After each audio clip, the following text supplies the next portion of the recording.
Hello everyone, कैसे हैं आप सभी लोग। आई होप आप सभी लोग बढ़िया होंगे और आपकी पढ़ाई भी एकदम बढ़िया जा रही होगी। तो मेरा नाम है रितेश मेहता और मैं आप सभी लोगों का स्वागत करता हूं हमारे इस प्यार से चैनल फील्ड ऑफ फिजिक्स में। तो अभी हम कर रहे थे इलेक्ट्रोस्टैटिक पोटेंशियल के सीबीएसई के पिछले 8-10 सालों में जो पीवाईक्यूज हैं वो हमने इसका पार्ट 1 कर लिया था, जिसमें हमने काफ़ी सारे पीवाईक्यूज किए थे, बट फिर भी कुछ पीवाईक्यूज रह गए थे जो कि आज हम इसके पार्ट 2 में कवर कर रहे होंगे। तो तैयार है सभी लोग बढ़िया बढ़िया सवाल करने के लिए। अपनी कॉपी पेन निकालिए, मेरे साथ क्वेश्चन सॉल्व करना स्टार्ट करिए। तो स्टार्ट करें आज का लेक्चर। चलिए, क्या है हमारे पास आज के लेक्चर का पहला सवाल। क्या है इन्होंने कहा है कि हमारे पास एक इलेक्ट्रिक फील्ड है, कितनी 40x I cap newton per coulomb. ठीक है, then find work done find work done in moving the charge from कितना चार्ज, एक चार्ज क्यू है। ठीक है, एक चार्ज क्यू है, हमने इस क्यू चार्ज को कहां से कहां मूव करा, 0,3 मीटर से टू 5 मीटर 0 इन कोऑर्डिनेट से हमने इस चार्ज को मूव करा। तो हमें क्या बोला है कि फाइंड वर्क डन। बहुत बढ़िया।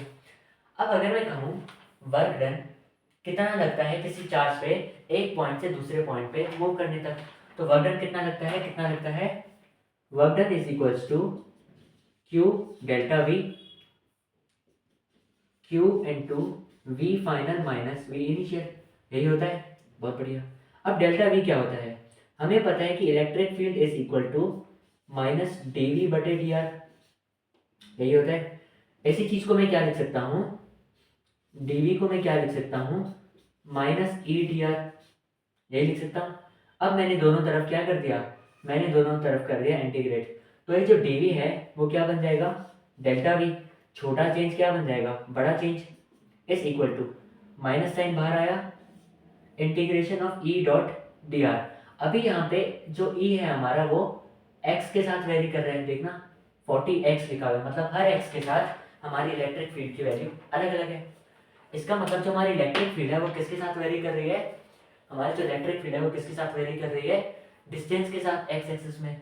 तो यहाँ पे जो हम डी आर लिखेंगे वो हम क्या लिखेंगे, हम इस डी आर की जगह डी एक्स लिख दें, क्योंकि इलेक्ट्रिक फील्ड जो है वो किसके साथ चेंज कर रही है, एक्स एक्सिस के साथ। तो हम यहाँ पे डी आर की जगह क्या लिख रहे हैं, डी एक्स। बहुत बढ़िया। माइनस बाहर आ गया, इलेक्ट्रिक फील्ड की कितनी है वैल्यू, 40x, कितनी है 40x dx। अब इस 40 को भी बाहर लेके आ जाते हैं। बहुत बढ़िया। अंदर क्या बचा, x dx। तो x dx का इंटीग्रेशन क्या होता है, एक्स स्क्वायर बटे 2। कितना होता है, एक्स स्क्वायर बटे 2। और इंटीग्रेशन हमें करना कहाँ से कहाँ तक है, इसका इंटीग्रेशन हमें करना कहाँ से कहाँ तक है। एक चीज देखना, जो इलेक्ट्रिक फील्ड है वो सिर्फ और सिर्फ एक्स एक्सिस में है। अब हमने एक चीज पढ़ी है कि इलेक्ट्रिक फील्ड की डायरेक्शन में जाने पर पोटेंशियल कम होता है। मतलब अगर इलेक्ट्रिक फील्ड एक्स एक्सिस में है तो जैसे जैसे हम एक्स एक्सिस में जाते जाएंगे हमारा पोटेंशियल कम होता जाएगा, हमारा पोटेंशियल कम होता जाएगा। और वाई एक्सिस में अगर हम जाएंगे तो क्या होगा, कुछ भी नहीं होगा, पोटेंशियल उतना ही रहेगा। क्यों, क्योंकि वाई एक्सिस में कोई भी इलेक्ट्रिक फील्ड नहीं है, तो पोटेंशियल कम होगा ही नहीं। तो वाई एक्सिस में तो पोटेंशियल उतना ही रहेगा, तो हमें इससे तो कुछ काम है ही नहीं। वाई एक्सिस में पोटेंशियल सेम रहेगा क्योंकि वाई एक्सिस में कोई भी इलेक्ट्रिक फील्ड नहीं है। और जब पोटेंशियल सेम रहेगा तो डेल्टा वी मतलब चेंज इन पोटेंशियल जीरो रहेगा। तो वाई एक्सिस में जो वर्क डन होगा वो जीरो होगा। तो सिर्फ और सिर्फ वर्क डन किस में होगा, एक्स एक्सिस के मूवमेंट की वजह से होगा। एक्स एक्सिस में जितना पोटेंशियल चेंज हुआ उसी की वजह से होगा। बहुत बढ़िया। तो हम इसको इंटीग्रेट कहाँ से कहाँ करेंगे, एक्स में कितना चेंज हुआ, कि एक्स में कितना चेंज हुआ। तो इनिशियली वो एक्स में कहाँ था, जीरो पे था। एक्स को वाई होता है ना, इनिशियली एक्स में वो कहाँ था, जीरो पे था। फाइनली वो एक्स में कितना हुआ, 5 तक गया। तो इसका इंटीग्रेशन कहाँ से कहाँ तक होगा, 0 से लेके 5 तक। बहुत बढ़िया। तो delta V is equals to -40 X D X का इंटीग्रेशन क्या आया, एक्स स्क्वायर बटे 2। कहाँ से कहाँ तक, 0 से लेके 5 तक। अब एक्स स्क्वायर बटे 2 है तो ये नीचे वाला 2 भी क्या है, कांस्टेंट है, ये बाहर आ जाएगा। और जब ये बाहर आ जाएगा तो 40/2 क्या बन जाएगा, 20, और एक माइनस साइन भी है तो ये क्या बना, -20। अभी अंदर क्या बचा, एक्स स्क्वायर, और लिमिट है इसकी 0 से लेके 5 तक। तो हम क्या कर देंगे, 5 स्क्वायर माइनस 0 स्क्वायर, ऐसे ही करते हैं 5 स्क्वायर माइनस 0 0 स्क्वायर, ठीक है। 5 का स्क्वायर कितना होता है 25, 5 का स्क्वायर कितना होता है 25।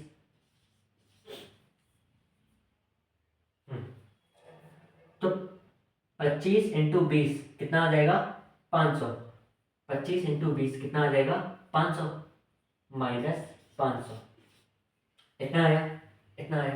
अब अगर मैं वर्क डन निकालूं वो क्या आएगा क्यू डेल्टा वी। क्यू हमें वैसे शायद से क्वेश्चन में यूनिट चार्ज था 1 कूलम, अगर यूनिट चार्ज हुआ तो इसकी वैल्यू 1 पुट कर देना, ठीक है। तो इस अभी मैं इसको क्यू ही रखने देता हूँ, अभी मैं इसको कुछ भी क्यू मान लेता हूँ। तो Q into minus 500, Q into minus 500, इतना समझ में आया। तो ये हमारा क्या आ गया, इतना जूल ऑफ वर्क डन हमारे पास आ गया। क्यू जो भी वैल्यू दी हुई होगी एग्जाम में हम वो वहाँ पुट कर लेंगे। क्या इतना समझ में आया, क्या किया। हमारे पास इलेक्ट्रिक फील्ड दी हुई थी जिससे मैंने चेंज इन पोटेंशियल निकाला डेल्टा वी, फिर डेल्टा वी जब मैंने निकाल दिया तो इस फॉर्मूले से मैंने वर्क डन निकाल दिया, आया। अब और क्या पूछा हुआ है, और क्या पूछा हुआ है, हमारे पास एक ट्रायंगल है,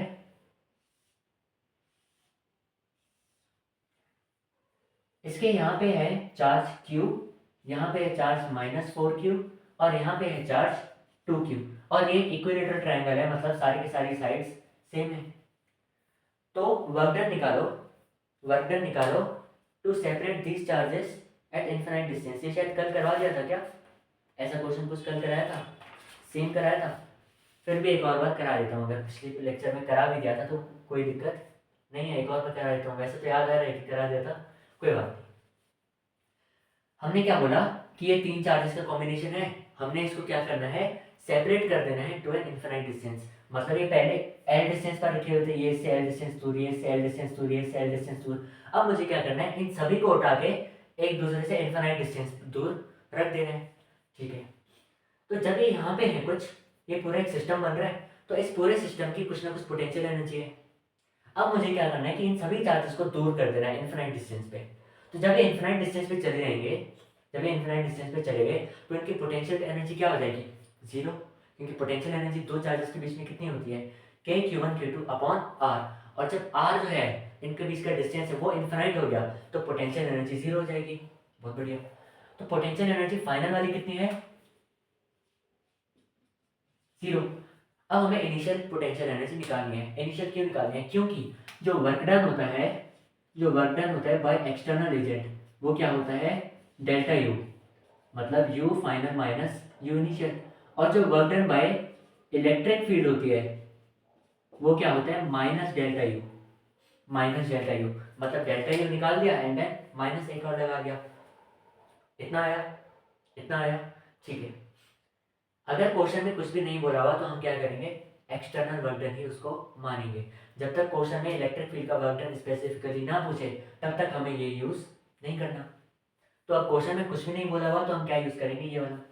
तो हम इनिशियल पोटेंशियल एनर्जी निकाल लें, इनिशियल केस सही था, फाइनली इनको मैं इनफाइनाइट डिस्टेंस पे लेके जा रहा हूँ।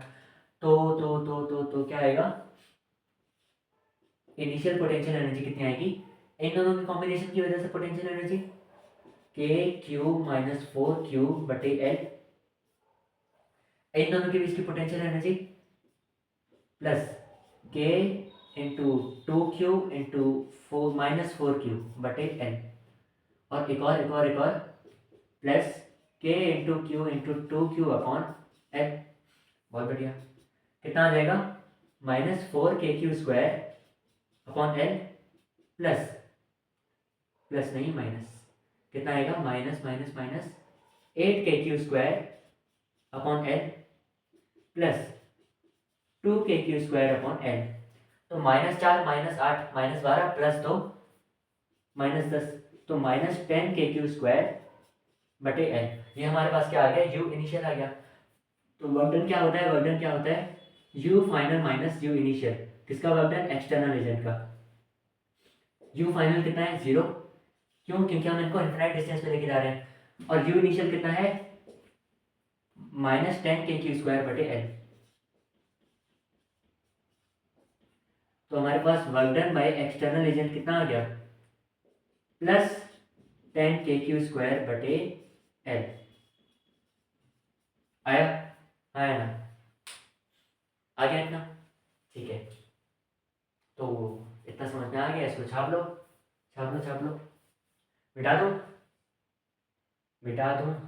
है ना, मिटा दूँ।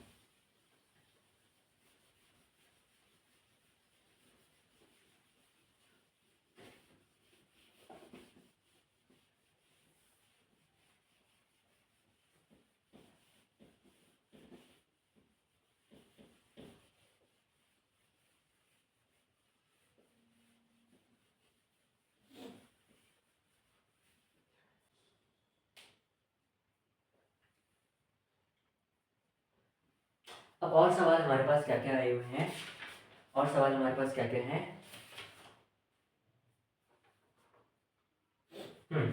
एक है बहुत ही बढ़िया सवाल। क्या पूछा हुआ है इन्होंने कि एक फिर से ट्रायंगल दिया हुआ है हमें, हमारे पास एक ट्रायंगल है, इसके 3 कॉर्नर्स हैं ए, बी, सी, और ए वाले कॉर्नर पे चार्ज कितना रखा हुआ है?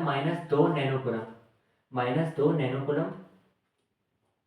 इस बी वाले कॉर्नर पे कितना चार्ज रखा हुआ है? -1 नैनो कूलम।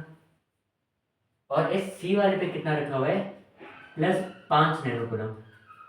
और इस ट्रायंगल की जो साइड लेंथ है वो कितनी है? 0.2 मीटर। और ये एक इक्विलेटरल ट्रायंगल है, ठीक है।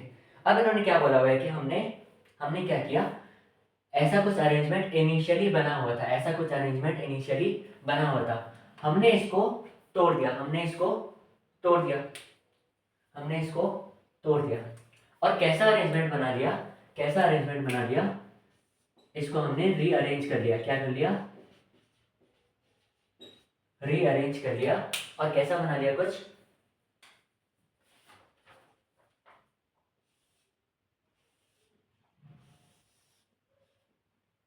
ये था ए, बी, सी, और ये जो ए बी का मिड पॉइंट है यहाँ पे, ये इस ए बी साइड का जो मिड पॉइंट है वहां पे हमने चार्ज रखा हुआ है ये वाला, वहां पे हमने चार्ज रखा हुआ है ये वाला -2 नैनो कूलम। और ये जो बीसी वाली साइड का मिड पॉइंट है ये, यहाँ पे हमने क्या रखा हुआ है? -1 नैनो कूलम वाला चार्ज। और इस जो एसी वाली साइड का मिड पॉइंट है वहां पे हमने क्या रख दिया? +5 नैनो कूलम का चार्ज, ठीक है। अब इन्होंने बोला कि फाइंड वर्क डन, कितना वर्क डन लगेगा, कितना वर्क लगेगा इस अरेंजमेंट से इस अरेंजमेंट तक चार्जेस को पहुंचाने में, कितना वर्क डन लगेगा। बहुत बढ़िया। तो वर्क डन कैसे निकालते हैं अभी देखना, क्वेश्चन में कुछ भी नहीं बोला हुआ, तो ऑब्वियस सी बात है work done by external agent पूछ रहे हैं। तो work done by external agent कैसे निकलेगा? You final minus you initial करके, ठीक है। तो ये है यू इनिशियल और ये होगा यू फाइनल। तो हम यहाँ से यू इनिशियल निकालेंगे, यहाँ से यू फाइनल निकाल लेंगे और उन दोनों को माइनस करके वर्क डन निकाल देंगे। तो पहले सबसे पहले हम निकालते हैं यू इनिशियल।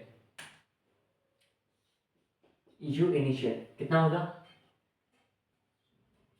एक तो कॉम्बिनेशन इनका बनेगा, एक कॉम्बिनेशन इनका बनेगा, ठीक है। क्या होगा? के Q1 Q2, Q1 कितना है? -2 नैनो कूलम, कूलम नहीं लिखता हूँ ना क्योंकि चार्ज की यूनिट है, यूनिट का तो यहाँ पे कुछ काम है नहीं, 2 नैनो लिख देता हूँ, -2 नैनो और यहाँ पे -1 नैनो अपॉन बटे कितना है? 0.2 मीटर। इस 0.2 मीटर को मैं फिलहाल कुछ एल बोल दूँ, कोई दिक्कत नहीं, एल बोल दिया। अभी इनका कॉम्बिनेशन बनेगा, अभी इनका कॉम्बिनेशन बनेगा, तो +k into 5 nano into -1 nano upon L. फिर इनका कॉम्बिनेशन बनेगा k into 5 nano into -2 nano बटे एल। इतना आया, इतना आया। अब k बाई एल को मैं कॉमन ले सकता हूँ, k बाई एल को मैं कॉमन ले सकता हूँ, k बाई एल को मैंने कॉमन ले लिया। अंदर क्या बचा? -2 नैनो और -1 नैनो, ये बन गया +2 +2, ठीक है ना? इतना बना। अब ये नैनो में क्या करना है वो भी मैं बता रहा हूँ। अब ये है 5, ये है -1, तो 5 इंटू -1 कितना हुआ? -5, -5। अब ये है 5 और ये है -2, तो ये कितना बना? -10। इतना आया, इतना आया ना, इतना आ गया, ठीक है। अब एक नैनो कितना होता है, नैनो में सपना सपनों में सजना, नहीं ये वाला नैनो नहीं, ये वाला कह रहा हूँ, 10⁻⁹ और ये नैनो कितना होता है 10⁻⁹। तो जब मैं इन दोनों को मल्टीप्लाई करूंगा ये कितना हो जाएगा 10⁻⁻18, 10⁻⁻18। तो 10⁻⁻18 यहाँ पे अभी आया, यहाँ पे भी आया, यहाँ पे भी आया, तो इन सभी को मैंने साथ में कॉमन ले लिया यहाँ पे। कोई दिक्कत नहीं, क्या ही दिक्कत होगी। हाँ तो ये कितना बना, ये कितना बना -13, ये कितना बना -13, तो -13 K/L -13 K/L इंटू 10⁻⁻18 इंटू 10⁻⁻18, ये इतनी इसकी एनर्जी आ गई, इनिशियल पोटेंशियल एनर्जी। इतना आया, इतना आया, सारी कैलकुलेशन ठीक है। ये इतना बना, बहुत बढ़िया, ये इतना बना, और ये इतना बना, ये दोनों माइनस ये प्लस और फिर इतना आ गया, ठीक है, बहुत बढ़िया। अब हमने क्या किया, इन सबको रीअरेंज कर लिया और इन दोनों को, इन सभी को मैंने कुछ ऐसे डिस्टेंस पर लेके आ गया। अब बात आएगी कि इनका हम फाइनल पोटेंशियल एनर्जी निकालेंगे कैसे। इतना तो हमें पता चल गया कि ऐसे ऐसे आ गया कि ये इनका मिड पॉइंट था, ये सब कुछ। अब हम ये कैसे करें,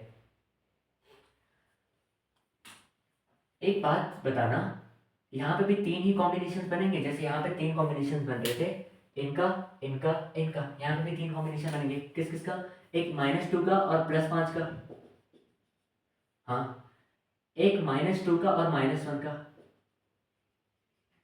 हाँ एक +5 का और एक -1 का, इनका भी कुछ ऐसे बनेगा। तो ये अंदर एक ट्रायंगल है, अब ट्रायंगल तो बन गया, बट इसकी साइड कितनी बड़ी है, ये इसकी साइड कितनी बड़ी है। तो अब ट्रायंगल का एक थ्योरम होता है, एक ट्रायंगल का एक थ्योरम होता है, एक प्रॉपर्टी होती है कि अगर ये ट्रायंगल है, कैसा भी ट्रायंगल, जरूरी नहीं है कि इक्विलेटरल ही हो, कैसा भी ट्रायंगल हो, तो उसमें क्या होता है, अगर ये साइड है इनकी ए बी सी, ठीक है, इनके कॉर्नर्स हैं, अगर मैं किसी एक साइड का कोई मिड पॉइंट ले लूँ, मैं किसी एक साइड का मिड पॉइंट ले लूँ, इसको मैंने बोल दिया M1, फिर मैं किसी दूसरी साइड का मिड पॉइंट ले लूँ M2, किसी एक साइड का मिड पॉइंट ले लूँ, फिर किसी दूसरी साइड का मिड पॉइंट ले लूँ, और इन दोनों मिड पॉइंट को मैं ज्वाइन कर लूँ, इन दोनों मिड पॉइंट को मैं ज्वाइन कर लूँ, तो होगा क्या, ये जो लाइन होगी ना जो इन दोनों मिड पॉइंट को ज्वाइन कर रही है, ये जो लाइन होगी ना इन दोनों मिड पॉइंट को ज्वाइन कर रही है, ये किसके पैरेलल होगी, उस लाइन के नीचे वाली बेस वाली लाइन के, जिसका हमने कोई भी मिड पॉइंट नहीं लिया। इतना आ गया। और अगर इसकी लेंथ L है तो इसकी लेंथ कितनी होगी L/2, इसकी लेंथ कितनी होगी L/2। ये एक थ्योरम आता है ट्रायंगल चैप्टर में।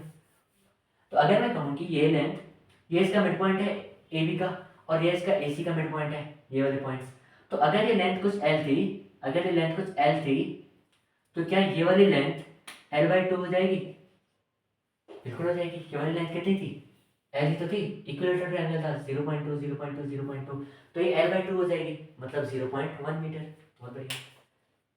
अब मैंने क्या किया, ये भी इसका मिड पॉइंट है, ये भी इसका मिड पॉइंट है ना, इन दोनों को मैंने ज्वाइन कर दिया, तो इसकी जो लेंथ होगी वो इस वाली का आधा होगी, इस वाली की भी लेंथ कितनी थी 0.2 मीटर। अरे यहाँ पे तो इक्विलेटरल ट्रायंगल था ना, यहाँ पे तो सारी की सारी साइड्स क्या है, सेम है, तो ये सारी तीनों में क्या बन जाएगी L/2, L/2। अगर इक्विलेटरल ट्रायंगल ना होता, अगर इक्विलेटरल ट्रायंगल ना होता, तब हमें करना पड़ता कि ये वाली जो लेंथ होगी वो इसका आधा होगी, ये वाली जो लेंथ होगी वो इसका आधा होगी, तब हम अलग अलग से करते। बट ये इक्विलेटरल ट्रायंगल है, जब सारी की सारी लेंथ L है तो ये अंदर वाली सारी की सारी L/2 हो जाएंगी। आया, तो बस अब हमें क्या करना है, पोटेंशियल एनर्जी निकालना है।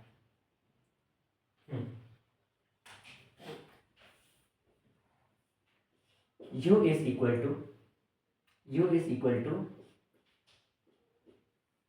K, इन दोनों का कॉम्बिनेशन, इन दोनों का कॉम्बिनेशन -2 और -1,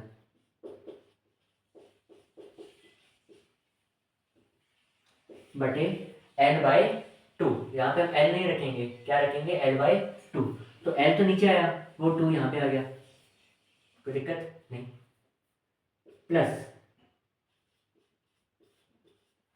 L/2, डायरेक्ट मैंने 2 ऊपर लिख दिया, कोई दिक्कत आया ना, नहीं, ठीक है। किसका कॉम्बिनेशन, इसका कॉम्बिनेशन 5 नैनो इंटू -1 नैनो,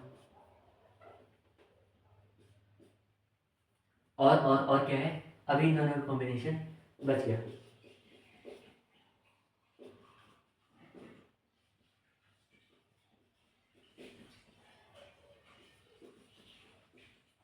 इतना आया। अभी मैं क्या कर सकता हूँ, यू फाइनल निकालने के लिए 2k/l, 2k/l को कॉमन ले सकता हूँ। अंदर क्या आएगा, -2 -1 +2 -5 -10, और फिर से नैनो इंटू नैनो 10 की पावर -18, ये बाहर आ गया। इतना आया। तो ये चीज़ कितनी आई, अभी भी ये -13 है, ये -13 है, और यहाँ पे एक और 2 भी है, तो ये कितना आ जाएगा, 2 टाइम्स ऑफ -13 k/l इंटू 10 की पावर -18। इतना आया, इतना आया। तो जो u फाइनल है, क्या वो u इनिशियल का 2 गुना दिख रही है, जो u फाइनल है वो u इनिशियल का 2 गुना दिख रही है, यही है, ठीक है। तो अब अगर मुझे वर्क डन निकालना है, तो वर्क डन कैसे निकलेगा, u final minus u initial, work done कैसे निकलेगा, u final minus u initial, u final कितना है, इनिशियल वाले का 2 गुना है, तो 2ui minus ui, 2ui minus ui कितना आ जाएगा, ui। तो वर्क डन कितना लगा, -13 k/l इंटू 10 की पावर -18 जूल। अब यहाँ पे L की वैल्यू रख देना, कितनी, 0.2 मीटर, और K की वैल्यू रख देना 9 इंटू 10 की पावर 9। आया, आ गया पूरा समझ में। तो छाप लो इसको, मिटा दें।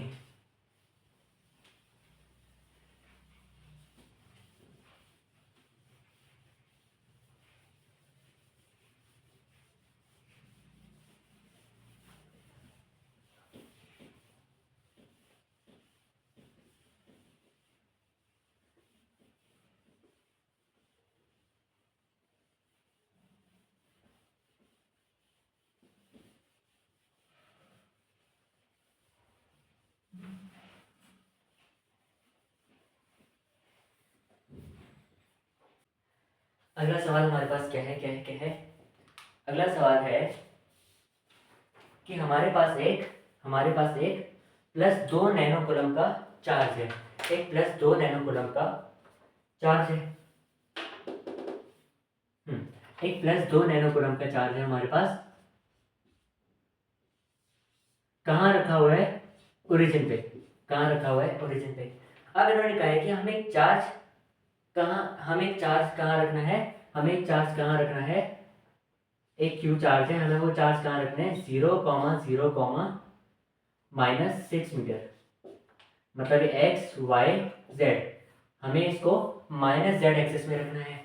जैसे अगर मैं कहूँ कि 3 एक्सिस होती है ना, x y z, हम नॉर्मली y ऐसे बनाते हैं, x ऐसे बनाते हैं और z ऐसे बनाते हैं, बट इन सबको मैं इंटरचेंज भी तो कर सकता हूँ, मैं z को ऐसे भी बना सकता हूँ, x को ऐसे भी बना सकता हूँ, और y को मैं ऐसे भी बना सकता हूँ।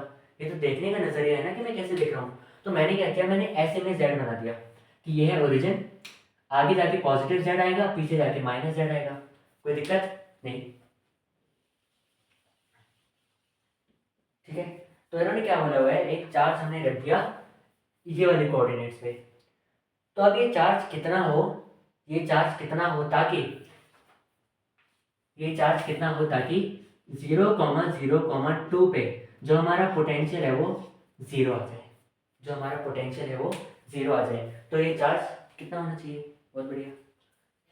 अब एक चीज देखना, लॉजिक, पोटेंशियल हमारे पास एक स्केलर क्वांटिटी होती है, तो यहाँ पे डायरेक्शन का तो कोई भी रोल नहीं है। एक पॉजिटिव चार्ज की वजह से जो पोटेंशियल आता है वो भी पॉजिटिव आता है, ठीक है। एक प्लस क्यू चार्ज की वजह से जो पोटेंशियल आएगा वो प्लस वी आएगा, कुछ ना कुछ +kq/r, तो इसकी वजह से जो पोटेंशियल यहाँ पे आएगा वो पॉजिटिव आएगा। तो इसको जीरो करने के लिए मुझे एक नेगेटिव पोटेंशियल चाहिए होगा उतने, मतलब ये जो क्यू चार्ज है इतना तो हमें पता चल गया वो माइनस होगा, ठीक है। अब यहाँ से लेके इसका ये डिस्टेंस कितना है, r1 डिस्टेंस कितना है, इस वाले चार्ज से लेके ये डिस्टेंस कितना है, कितना है, कितना है, इसके कोऑर्डिनेट्स क्या थे, 0,0,0 ओरिजिन पे था, 0 से लेके कहाँ गया 2 तक, तो ये जो r1 है वो कितना होगा 2 यूनिट्स या 2 मीटर, 2 यूनिट्स लिख देते हैं, ठीक है, कोई बात नहीं, कोई भी यूनिट है 2, मतलब ये इससे 2 यूनिट दूर है, ये इससे 2 यूनिट दूर है।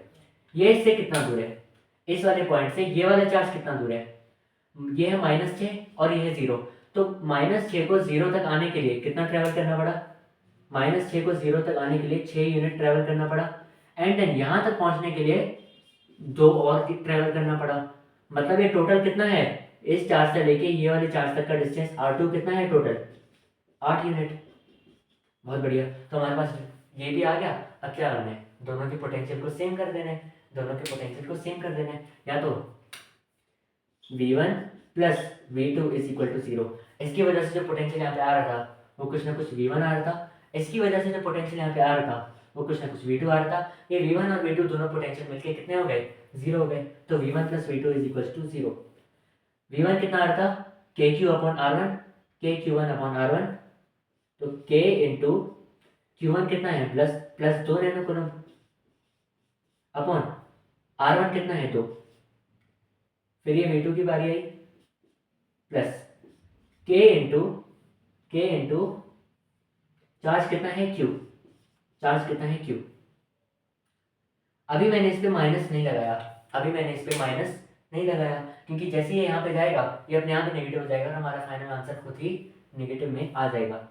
आया, तो प्लस KQ अपॉन R2 कितना है 8, R2 कितना है 8, इन दोनों को जब मैंने प्लस किया तो फाइनल कितना आया 0, तो ये दो कटा, ये के एक दूसरे से कटा, ये चीज़ पूरी वहाँ गई, ये चीज़ पूरी वहाँ गई, तो क्या बचा Q upon 8 is equal to -1 nano, ठीक है, ये आया -1 नैनो, तो Q कितना आ गया -8 नैनो कूलम, Q कितना आ गया -8 नैनो कूलम, मतलब इस पोजीशन पर एक इतना चार्ज रखा हो -8 नैनो कूलम का, ताकि इस कोऑर्डिनेट्स पर जो नेट पोटेंशियल है वो 0 हो जाए। बहुत बढ़िया, और क्या पूछा हुआ है, और क्या पूछा हुआ है,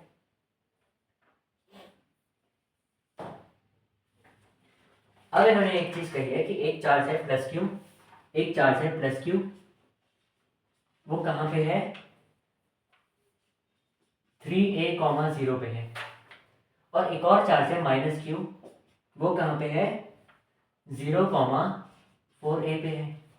अब हमने क्या किया, एक कैपिटल Q चार्ज लेके आए कहाँ पे ओरिजिन पे, एक कैपिटल Q चार्ज लेके आए ओरिजिन पे। अब ये चार्ज कितना हो, ये चार्ज कितना हो, so that net potential energy of system is 0, इस पूरे सिस्टम की जो नेट पोटेंशियल एनर्जी है वो कितनी हो 0। बहुत बढ़िया, तो मैं मान रहा हूँ कि मेरे पास एक चार्ज है Q यहाँ पे, ये है मेरा ओरिजिन। बहुत बढ़िया, अब ये वाला चार्ज देखना प्लस Q वाला, वो x एक्सिस में आगे गया है और y में 0 है, मतलब x, y है ना ये, तो x एक्सिस में वो कितना आगे गया है, x एक्सिस में वो कितना आगे गया है 3a डिस्टेंस आगे गया है, कौन सा वाला चार्ज प्लस Q वाला चार्ज है ना, इतना आया। और जो -Q वाला चार्ज है वो x में आगे नहीं गया, ये y में ऊपर गया है, y में ऊपर गया है, कितना ऊपर गया है 4a डिस्टेंस, y में कितना ऊपर गया है 4a डिस्टेंस, यही बना दूं इसका, यही बोल दूं, ये है -Q चार्ज, कितना y में कितना ऊपर गया 4a डिस्टेंस ऊपर गया।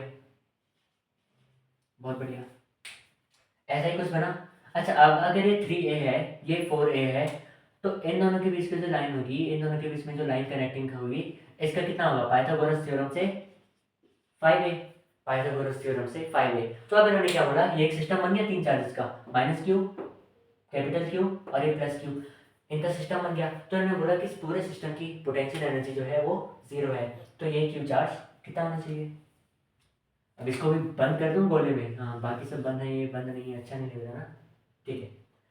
तो पोटेंशियल एनर्जी कितनी आएगी, कितनी आएगी, कितनी आएगी, कितनी आएगी? एक तो इनका कॉम्बिनेशन के क्यू माइनस क्यू बटे 4a, बहुत बढ़िया। एक इनका कॉम्बिनेशन प्लस के क्यू क्यू बटे 3a, 3a, और एक इनका कॉम्बिनेशन माइनस के क्यू स्क्वायर बटे 5a। ये सारी की सारी पोटेंशियल एनर्जी मिला के कितनी हो रही है? 0 0 0 0 0। हाँ, के कटा, ए कटा, और क्या कटा, और क्या कटा, और क्या कटा? क्यू क्यू, और इसमें से एक क्यू, ये भी कटा। तो ये कितना बचा? माइनस क्यू, इसके साथ में माइनस था ना, minus Q plus, sorry minus Q by 4 plus Q by 3, और यहाँ पे क्या बचा? Minus Q by 5 is equal to 0। इतना आया। तो इस क्यू बाई 5 को मैं उधर उधर लेके चले जाऊँ, उधर लेके चले जाऊँ, बहुत बढ़िया। इस क्यू बाई 5 को मैं उधर लेके गया, यहाँ पे क्या बचा? Minus Q by 4 plus Q by 3 is equal to Q by 5, is equal to Q by 5। कितना हुआ? इन सब का एलसीएम कितना आया? 12, ये 3, ये 4, ये कितना बचा?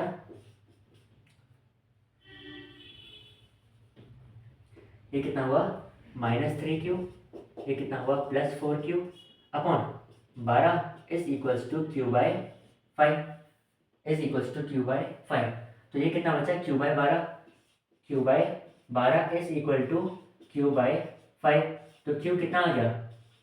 क्यू बटे, क्यू कितना आ गया? 12 क्यू बटे 5। कितना आ गया? 12 क्यू बटे 5 आया, आया, ठीक है। छाप लो इसको।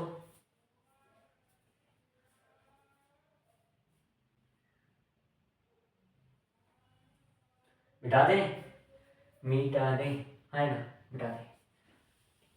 तारों भरी एक रात में तेरे खत पढ़ेंगे, साथ में कोरा जो पन्ना रह गया एक कांपते से, हाथ में थोड़ी शिकायत करना तू, थोड़ी शिकायत मैं करूं, नाराज बस ना होना तो जिंदगी,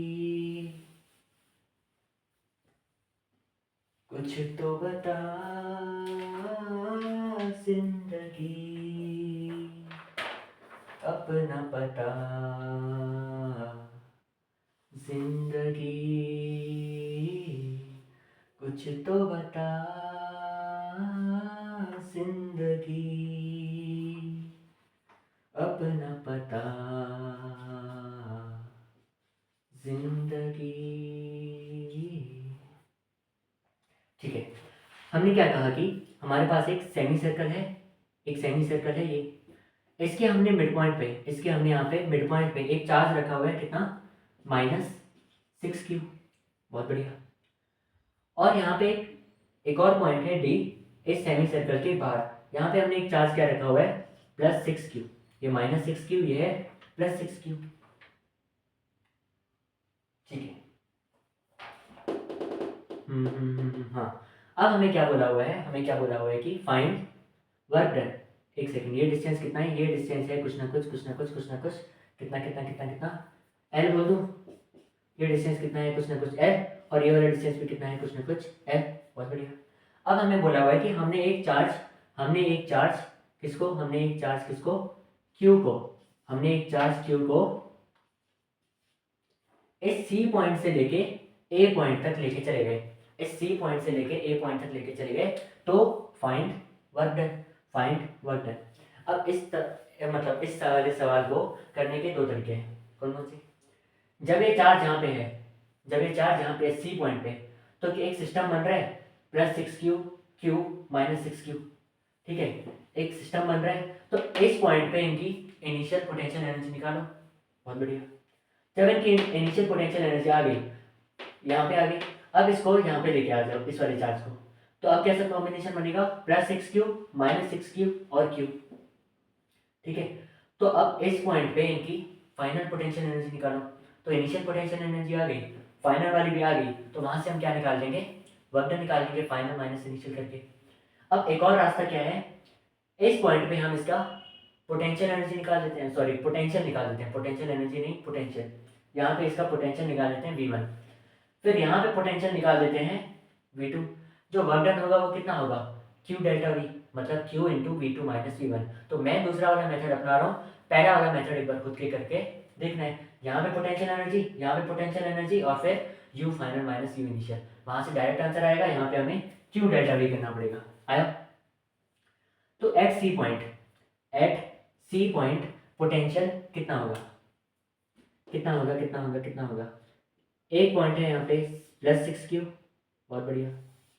फिर यह पॉइंट बी, यहाँ पे चार्ज कितना है -6q, और इसके बीच में एग्जैक्टली बीच में, यहाँ से भी एड यहाँ से भी एड, एग्जैक्टली बीच में क्या है, सी पॉइंट है।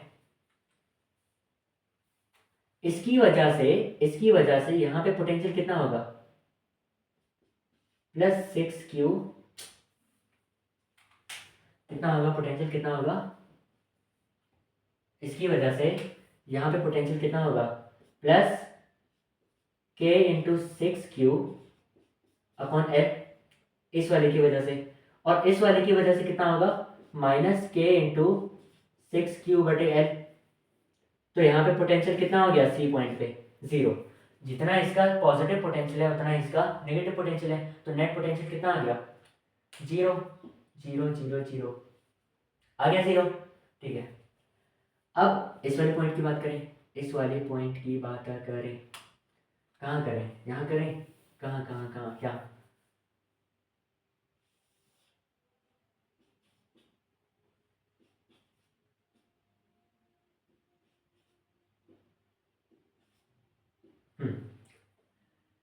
ये जो L है ये इसका रेडियस है, ये जो L है इसका रेडियस है, तो अगर ये L है तो ये भी L होगा, ये भी L होगा, है ना, मतलब ये डिस्टेंस कितना होगा, L। अब ये भी L है, ये भी L है, और ये भी L है, तो यहाँ से लेके A पॉइंट तक का कितना होगा, यहाँ से लेके A पॉइंट तक का कितना होगा, 3L। यहाँ से लेके A पॉइंट तक का कितना होगा, 3L। B पॉइंट पे कौन सा चार्ज रखा हुआ है, -6q, और D पॉइंट पे कौन सा चार्ज रखा हुआ है, +6q। इतना आया, ठीक है। इसकी वजह से अब देखते हैं नेट पोटेंशियल यहाँ पे कितना आएगा। बी वाले चार्ज की वजह से ए पॉइंट पे कितना पोटेंशियल आएगा, -k इंटू 6q बटे l, ये आएगा, ये आएगा, हाँ। इस डी वाले चार्ज की वजह से ए पे कितना आएगा, +k इंटू 6q बटे बटे बटे बटे 3l। तो एलसीएम लेंगे, एलसीएम कितना आ जाएगा, 3, ये यहाँ आ गया इंटू 3 -18 प्लस ये, देखते हैं कितना आया, यही होगा, कितना आया, ठीक है।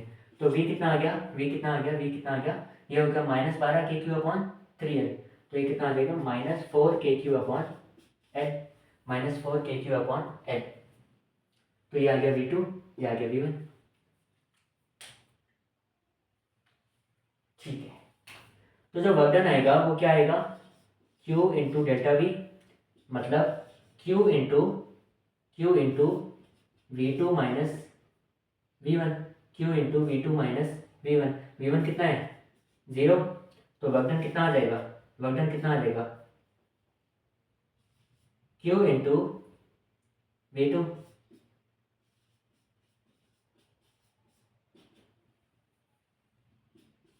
-4kq square upon l, -4kq square upon l।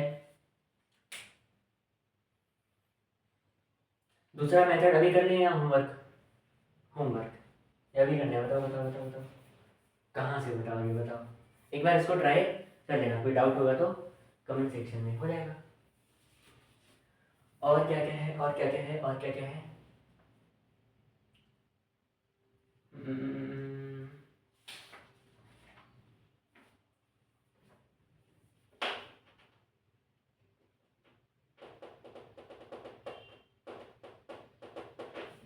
और क्या पूछा हुआ है, उन्होंने कहा है कि एक ट्रायंगल है, एक ट्रायंगल है, यहाँ पे चार्ज है Q, यहाँ पे चार्ज है 2Q और यहाँ पे चार्ज है NQ।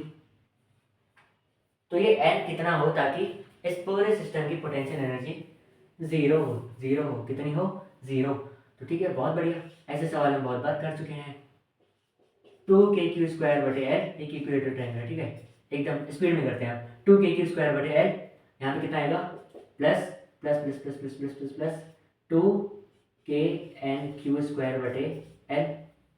2knq²/L प्लस knq²/L आया। ये पूरा कितना है, जीरो। तो L L L कटा, K कटा, कटा Q Q Q, Q square cut रहा है पूरा, Q² कटा, तो क्या क्या बचा, 2 plus 2n plus n is equal to 0। ये बच रहा है kq²/L, हमने यहाँ सब जगह से काट लिया, तो 2 यहाँ पे बचा, 2n यहाँ पे बचा और n यहाँ पे बचा, बहुत बढ़िया। तो ये कितना आया, 3n इज इक्वल टू -2, तो n कितना आ गया, -2/3, n कितना आ गया, -2/3। तो n इतना होना चाहिए ताकि इस पूरे सिस्टम की जो पोटेंशियल एनर्जी है वो जीरो रहे।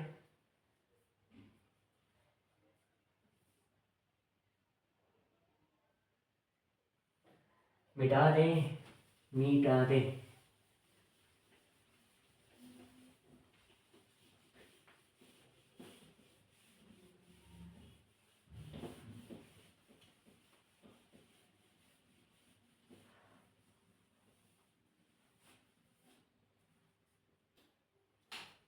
अब और सवाल हमारे पास क्या क्या हैं, क्या क्या हैं।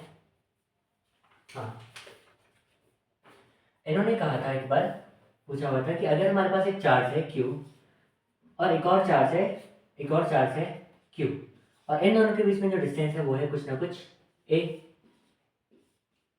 तो क्या इनके बीच में, क्या इनके बीच में कहीं पे भी इलेक्ट्रिक फील्ड जीरो हो सकती है, हाँ ना, बिल्कुल हो सकती है। क्यों, इसके किसी मिड पॉइंट पे, अगर मैं इसके इस पॉइंट की बात करूं तो इस प्लस Q की वजह से इलेक्ट्रिक फील्ड इस तरफ होगी और इस माइनस Q की वजह से इलेक्ट्रिक फील्ड इस तरफ होगी।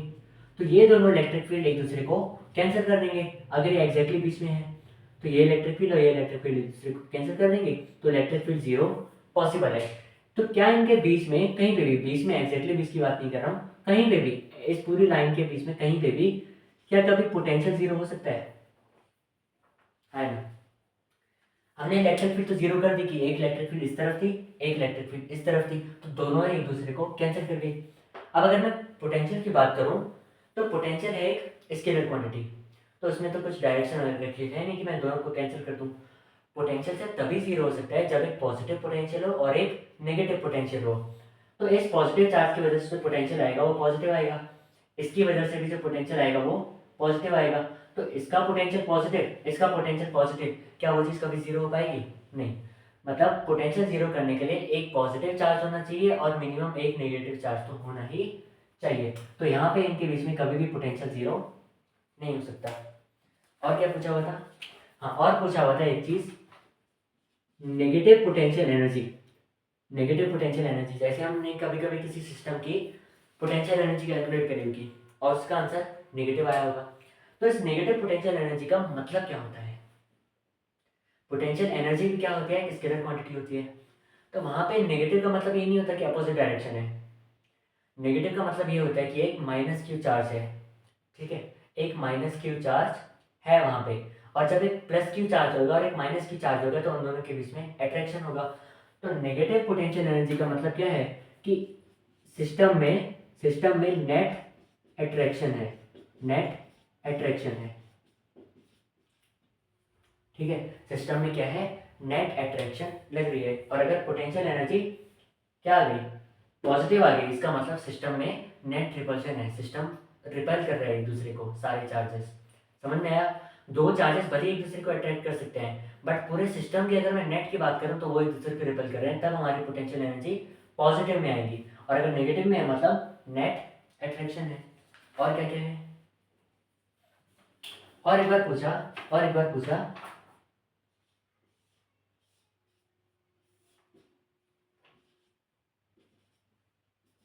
और एक बार कहा कि ऐसे ही हमने कुछ एक्सेस पे हमने क्यूब रख दिया, जैसे हमने फ्लक्स वाले सवाल किए थे ना, वैसा ही है कुछ ऐसा, हमने कुछ क्यूब रख दिया। इन्होंने कहा कि जो हमारे पास पोटेंशियल है, इस बार हमने पोटेंशियल की कुछ इन्होंने दे दी, वो है 10x प्लस 5, कितना है 10x plus 5। Then find electric field and flux, electric field and net flux. कैसे निकालेंगे? इलेक्ट्रिक फील्ड क्या होता है? इलेक्ट्रिक फील्ड क्या होता है? Electric field is equals to minus DV बटे डी आर, माइनस डीवी बटे डी आर। अब यहाँ पे जो v है वो किसके साथ चेंज हो रहा है? x के साथ चेंज हो रहा है, तो यहाँ पे मैं डी आर की जगह क्या रखूंगा? dx, तो minus 10x plus 5 upon dx। अब अगर मैं इसका डिफरेंशिएशन करूंगा तो 5 को तो कांस्टेंट है, तो 0 हो गया। 10x का डिफरेंशिएशन क्या आएगा? -10। तो हमारे पास इलेक्ट्रिक फील्ड जो आ गई वो क्या आ गई? -10 वोल्ट पर मीटर। अब यहाँ पे देखना, इलेक्ट्रिक फील्ड जो है हमारे वो कांस्टेंट है, इलेक्ट्रिक फील्ड जो है हमारी कांस्टेंट है, और कौन से रीजन में होगी? इसी, कहाँ पे होगी? हाँ, अब यहाँ पे देखना इलेक्ट्रिक फील्ड का क्या होगा, क्या होगा, क्या होगा? -10 लिखा हुआ है, मतलब माइनस एक्स एक्सिस में इधर की तरफ होगी इलेक्ट्रिक फील्ड। या एक और तरीके से हम समझ सकते थे, पोटेंशियल जो है वो है 10x प्लस 5। अगर मैं x की पॉजिटिव वैल्यूज रखूँ, जैसे x इज इक्वल टू 1 रख दिया, तो पोटेंशियल कितना हो जाएगा? 15 volt. x is equal to 2 रख दूँ तो कितना हो जाएगा? 25 volt. x is equal to 3 रख दूँ तो कितना हो जाएगा? 35 वोल्ट। तो जैसे मैं x में आगे बढ़ रहा हूँ पोटेंशियल बढ़ रहा है, जैसे जैसे मैं x में आगे बढ़ रहा हूँ पोटेंशियल बढ़ रहा है, बट इलेक्ट्रिक फील्ड की डायरेक्शन में पोटेंशियल घटता है, मतलब इलेक्ट्रिक फील्ड पॉजिटिव x में नहीं है, नेगेटिव x में है, क्योंकि नेगेटिव x में आने पर पोटेंशियल कम हो रहा है, पॉजिटिव x में जाने पर पोटेंशियल बढ़ रहा है, मतलब इलेक्ट्रिक फील्ड वहाँ पे नहीं है।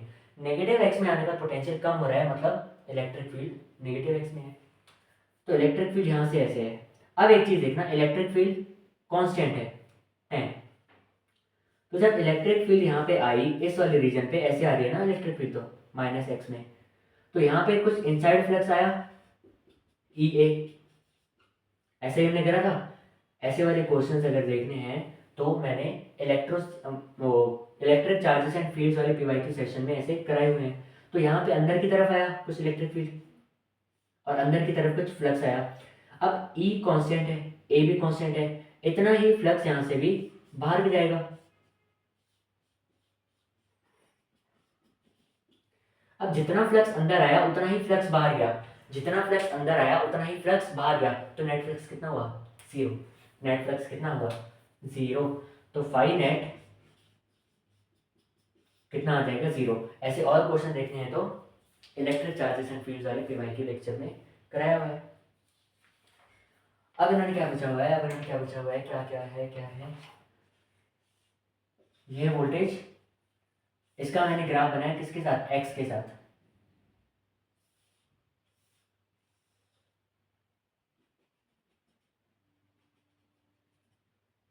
ठीक है, इसका मैंने ग्राफ बनाया x के साथ, कुछ ऐसा बना, ये 1 2 3।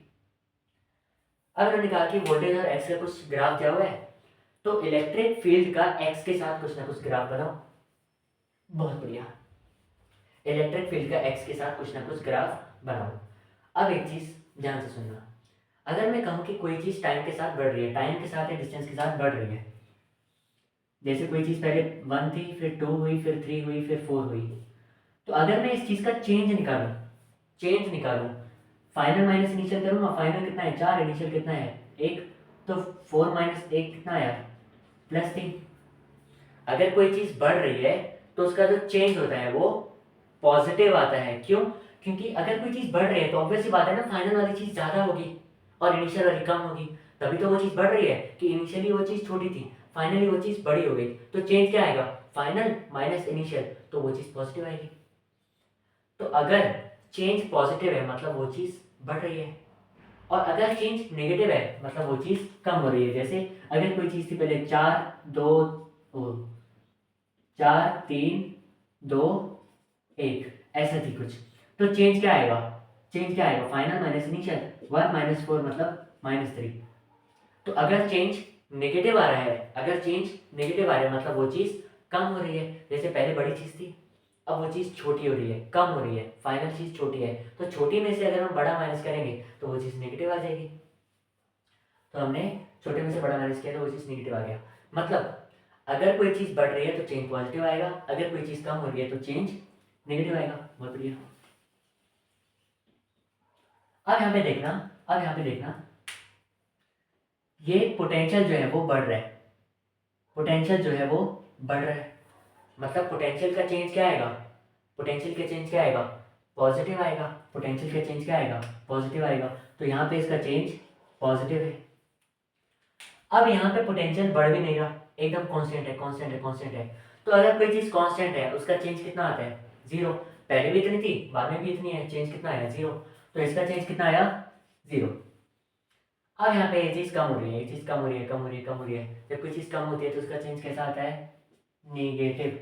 इतना आया, ठीक है, इतना हमें आ गया। अब एक चीज़ देखना, ये एक स्ट्रेट लाइन है, एक स्ट्रेट लाइन है, स्ट्रेट लाइन है। एक स्ट्रेट लाइन का जो, एक स्ट्रेट लाइन का जो चेंज होता है ये स्लोप होता है वो क्या होता है, कांस्टेंट होता है। एक स्ट्रेट लाइन का जो स्लोप होता है वो कांस्टेंट होता है, मतलब ये जो स्लोप है वो कांस्टेंट है और ये भी जो स्लोप है वो कांस्टेंट है। एक स्ट्रेट लाइन का स्लोप हमेशा कांस्टेंट होता है। तो अगर मैं इलेक्ट्रिक फील्ड निकालूं इस वन वाले रीजन में, इस वन वाले रीजन में, मतलब यहाँ से लेके यहाँ तक, माइनस डीवी बटे डी आर होता है इलेक्ट्रिक फील्ड, है ना। अभी डीवी बटे डी आर क्या है, डीवी बटे डी आर क्या है, डीवी बटे डी आर क्या है, इस डी आर की जगह डी एक्स लिख दो। इसकी स्लोप ही तो है, इसकी स्लोप ही तो है ना, इसकी स्लोप ही तो है। तो ये क्या आ जाएगा, नेगेटिव स्लोप, नेगेटिव स्लोप। ये स्लोप पॉजिटिव है, ये स्लोप पॉजिटिव है क्योंकि इसका चेंज पॉजिटिव है, ये स्लोप पॉजिटिव है क्योंकि इसका चेंज पॉजिटिव है, ये चीज बढ़ रही है। तो अंदर आ गया पॉजिटिव, बाहर आ गया नेगेटिव, अंदर आ गया पॉजिटिव, बाहर आ गया नेगेटिव, तो टोटल आंसर क्या आएगा, नेगेटिव। अब ये चीज, इसकी स्लोप कांस्टेंट है, एक स्ट्रेट लाइन की स्लोप हमेशा कांस्टेंट होती है, मतलब नेगेटिव कांस्टेंट। कुछ तो कांस्टेंट होगी बट नेगेटिव वैल्यू वाली होगी, -1, -2, -3, -4, कुछ भी। दूसरा E2 की बात करो, माइनस डी वी बटे डी आर। E2 क्या है, ये वाली रीजन की, यहाँ से लेके यहाँ तक। dv क्या है, चेंज इन पोटेंशियल। अरे यहाँ पे तो कुछ चेंज ही नहीं हो रहा पोटेंशियल, यहाँ पे तो कुछ चेंज ही नहीं हो रहा, तो इलेक्ट्रिक फील्ड यहाँ पे जीरो है। E3 की बात करो, ऐसा नेगेटिव स्लोप। एक स्ट्रेट लाइन की स्लोप कांस्टेंट होती है, बट अगर एक स्ट्रेट लाइन ऐसे आ रही है, ऐसे आ रही है, ऐसे आ रही है, नीचे की तरफ घट रही है वो चीज, तो वो नेगेटिव आएगा। मतलब स्लोप कांस्टेंट तो आएगी बट नेगेटिव आएगी, तो अंदर नेगेटिव बाहर नेगेटिव, टोटल क्या आ जाएगा, पॉजिटिव, मतलब पॉजिटिव कांस्टेंट आया, पॉजिटिव कांस्टेंट। तो इलेक्ट्रिक फील्ड का ग्राफ कैसा बनेगा, इलेक्ट्रिक फील्ड का ग्राफ कैसा बनेगा,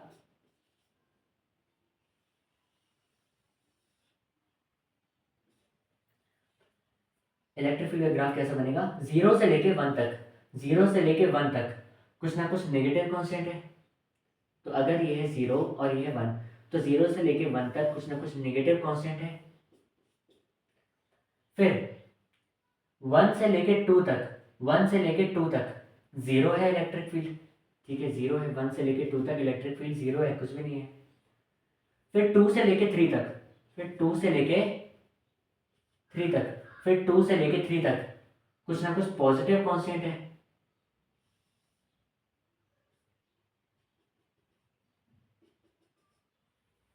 क्या ऐसा ग्राफ बनेगा, क्या ऐसा ग्राफ बनेगा, 0 से लेके 1 तक नेगेटिव कांस्टेंट है, फिर 1 से लेके 2 तक इलेक्ट्रिक फील्ड 0 है, फिर 2 से लेके 3 तक कुछ पॉजिटिव कांस्टेंट इलेक्ट्रिक फील्ड है। ठीक है, ठीक है, ठीक है, मिटा दो, मिटा दो नहीं, छाप लो इसको, छाप लिया, छापा लिया।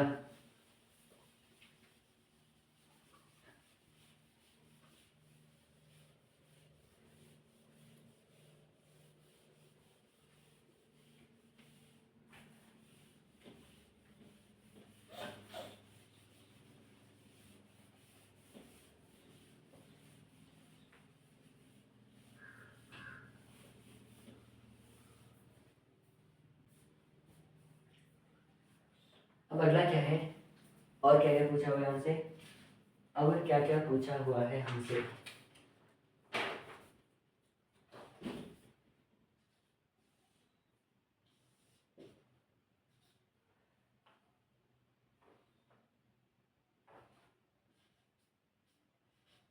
ठीक है, इन्होंने एक ग्राफ बनाया हुआ है V का, पोटेंशियल का और 1/r का। किस किस के लिए? दो चार्जेस के लिए, फॉर Q1 एंड Q2।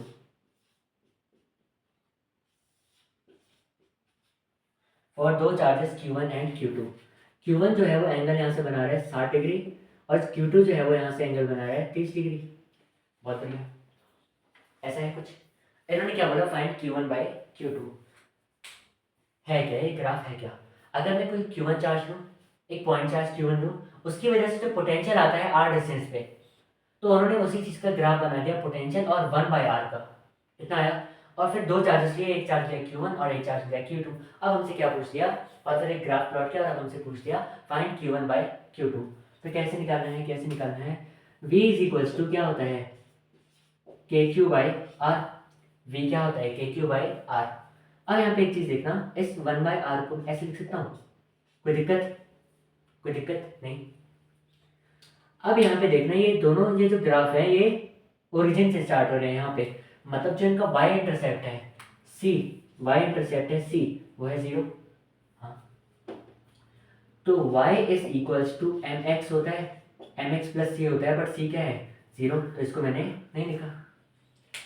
तो y एक्सिस में क्या है? v, y एक्सिस में क्या है? v, x एक्सिस में क्या है? 1/r। तो इसकी स्लोप क्या होगी? इसकी स्लोप क्या होगी? kq। तो n क्या है? स्लोप किसके बराबर है? kq के बराबर, kq के बराबर। ठीक है, और स्लोप का एक और फॉर्मूला होता है tan theta, tan theta, where theta is the angle between x axis and line of graph. आया? हाँ। तो अगर मैं q लिखूं, q कितना होगा? वो होगा tan थीटा बटे के, tan थीटा बटे के। ठीक है, तो q1 कितना होगा? tan थीटा 1 बटे के। q2 कितना होगा? tan थीटा 2 बटे के। इतना ही होगा। तो Q1 बटे Q2, Q1 बटे Q2 कितना होगा? Q1 बटे Q2 कितना होगा? tan theta 1 upon tan theta 2, tan theta 1 बटे tan थीटा 2। के दोनों मर गए, मर गए, मर गए, मर गए। थीटा 1 कितना है? Q1 कितना एंगल बना रहा है? 60 डिग्री, 60 डिग्री। तो कितना आया? tan 60 degree. Q2 कितना एंगल बना रहा है? 30 degree, 30 degree. tan 30 degree. tan 60 degree कितना होता है? √3। tan 30 डिग्री कितना होता है? 1/√3। तो ये √3 ऊपर आएगा, √3 इंटू √3 3। तो Q1/Q2 कितना आया? 3/1। Q1/Q2 कितना आया? 3/1। छापो इसको, छापो इसको। मैं अपने मार्कर को थोड़ी सी इंक पिला के आऊं।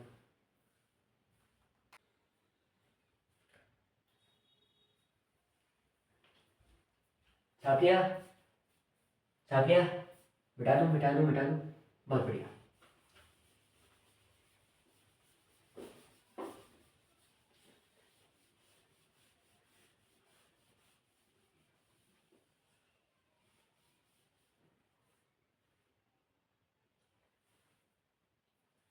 तो अभी इधर उधर वाले सारे सवाल हो गए। अभी हम क्या करेंगे? सिर्फ और सिर्फ पोटेंशियल ड्यू टू स्फीयर्स वाले सवाल कर रहे होंगे। ठीक है, तो स्टार्ट करते हैं सबसे पहले एक छोटे से रिवीजन के साथ। ठीक है, थोड़ा सा हम रिवीजन कर लेते हैं। अगर हमारे पास एक चार्ज स्फीयर है, एक चार्ज स्फेरिकल शेल है, एक चार्ज स्फेरिकल शेल है जिसपे कुछ ना कुछ चार्ज है, plus plus plus plus plus Q charge. Total charge कितना है? Plus Q. बहुत बढ़िया। और ये है इसका सेंटर ओ। एक पॉइंट है आउटसाइड स्फीयर, ये, इस पॉइंट को मैंने बोल दिया पी। इसका रेडियस है आर, इसका रेडियस है आर। ये वाला पॉइंट है सरफेस, और एक और पॉइंट है कोई भी पॉइंट अंदर, इस पॉइंट को मैंने बोल दिया ए। और ये अंदर से, इस सेंटर से लेके कितना दूर है? ए डिस्टेंस दूर है। तो ऐसे मैंने 3 पॉइंट्स मान लिए इस स्फीयर पे। ठीक है, outside sphere at a distance R from centre, outside sphere at a distance R from centre, potential कितना होता है? के क्यू बटे स्मॉल आर। एट सरफेस कितना होता है? के क्यू बाय कैपिटल आर। और अंदर कितना होता है, अंदर कितना होता है के क्यू बाय ए, के क्यू बाय ए नहीं, के क्यू बाय आर। जितना सरफेस पे उतना ही अंदर, किसके लिए, स्फेरिकल शेल के लिए या कंडक्टिंग स्फीयर के लिए। तो ऐसा क्यों होता है, ऐसा क्यों होता है कि अंदर और सरफेस पे दोनों पे सेम रहता है, ऐसा क्यों? हमें एक चीज पता है कि स्फीयर के अंदर, स्फेरिकल शेल के अंदर जो इलेक्ट्रिक फील्ड होती है वो जीरो होती है, इसके अंदर जो इलेक्ट्रिक फील्ड होती है वो जीरो होती है। हाँ, हमें एक और भी चीज पता है कि delta V is equals to integration of E dot D R. अब अगर इलेक्ट्रिक फील्ड जीरो है तो डेल्टा वी क्या होगा, जीरो होगा, डेल्टा वी जीरो होगा। डेल्टा वी अगर जीरो है मतलब चेंज इन पोटेंशियल अगर जीरो है, इसका मतलब पोटेंशियल कांस्टेंट होगा, कांस्टेंट होगा, कांस्टेंट होगा। कहाँ से लेके कहाँ तक कांस्टेंट होगा, जहाँ पे इलेक्ट्रिक फील्ड जीरो है वहां पे लेके कांस्टेंट होगा। मतलब जैसे ही मैं सरफेस के अंदर जाता हूँ, जैसे ही मैं सरफेस के अंदर जाता हूँ तो हमारा इलेक्ट्रिक फील्ड जीरो हो जाती है। तो इस सरफेस से लेके अंदर तक, इस सरफेस से लेके पूरा अंदर तक इलेक्ट्रिक फील्ड जीरो होगी और पोटेंशियल कांस्टेंट होगा। तो जितना पोटेंशियल सरफेस पे होगा उतना ही अंदर भी होगा। आया? तो इसी वजह से इन दोनों का जो पोटेंशियल है वो सेम रहता है। और ग्राफ कैसा बनता है, ग्राफ कैसा बनता है, ये v, ये v और ये r। तो यहां से लेके, अंदर से लेके सरफेस तक कांस्टेंट रहता है के q by capital r, k q by capital are. कहां तक, जीरो से लेके कैपिटल आर तक, जीरो से लेके कैपिटल आर तक। एंड देन उसके बाद किसी और आर डिस्टेंस के लिए के क्यू बाय आर बन जाता है, के क्यू बाय आर बन जाता है ऐसा। अब इसको मैंने कांस्टेंट क्यों कहा, इसमें भी तो इनवर्स में है आर। अरे इनवर्स में तो आर तो ये रेडियस वाला है, रेडियस तो सेम रहता है, तो इसी वजह से यहाँ तक कांस्टेंट होता है एंड देन ये आर के ऊपर इनवर्सली प्रोपोर्शनल होता है। आया? ठीक है, इतना समझ में आया, रिविजन हो गया। अब अगर मैं एक चीज बनाऊं, कंसेंट्रिक स्फीयर्स, मतलब एक स्फीयर के अंदर एक और स्फीयर।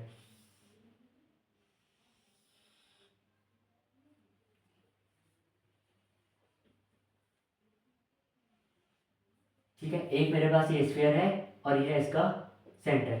दोनों स्फीयर का सेंटर सेम होना चाहिए ताकि वो कंसेंट्रिक हो। और मैंने एक और स्फीयर बना दिया यहाँ पे, ये स्फेरिकल शेल्स हैं। ठीक है, क्या है, स्फेरिकल शेल्स हैं। और इन सभी पे जो चार्ज है वो पॉजिटिव है। इस पे चार्ज है कुछ ना कुछ प्लस Q1, इस पे कुछ ना कुछ चार्ज है प्लस Q1, और बाहर वाले पे चार्ज कितना है,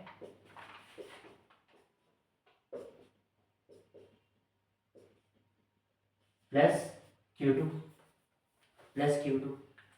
अब मैंने कुछ ना कुछ 4 पॉइंट्स डिफाइन कर लिए, मैंने कुछ ना कुछ 4 पॉइंट्स डिफाइन कर लिए। कौन कौन से, एक अंदर, एक अंदर कुछ ना कुछ ए डिस्टेंस दूर पर, इसको मैंने बोला ए पॉइंट। आया? एक और है इन दोनों ही शेल्स के बीच में जो ये है ना जगह, वहां पे यहां से लेके यहां तक का डिस्टेंस है कुछ ना कुछ बी। इतना आया? ठीक है, एक और पॉइंट मैंने डिफाइन कर दिया, एक और पॉइंट मैंने डिफाइन कर दिया इन दोनों ही स्फीयर्स के बाहर। तो इसके सेंटर से लेके, इसके सेंटर से लेके बाहर तक का डिस्टेंस कितना है, सी। इतना आया? इसका रेडियस कितना है, स्मॉल आर। और बाहर वाले स्फीयर का रेडियस कितना है, बाहर वाले स्फीयर का रेडियस कितना है, कैपिटल आर। ठीक है, अब हमें पोटेंशियल निकालना है अलग अलग पॉइंट्स पे। ये मैं करवा रहा हूँ, ठीक है, ऐसा कुछ PYQ आया तो नहीं हुआ, ये मैं करा रहा हूँ। इससे क्या होगा, आगे के लिए अंडरस्टैंडिंग बनेगी। ठीक है, तो सबसे पहले हम कहाँ पे निकालें, सबसे पहले हम ए पॉइंट पे निकालते हैं। सबसे पहले हम, या हम सबसे पहले सेंटर पे निकालते हैं, सबसे पहले सेंटर पे।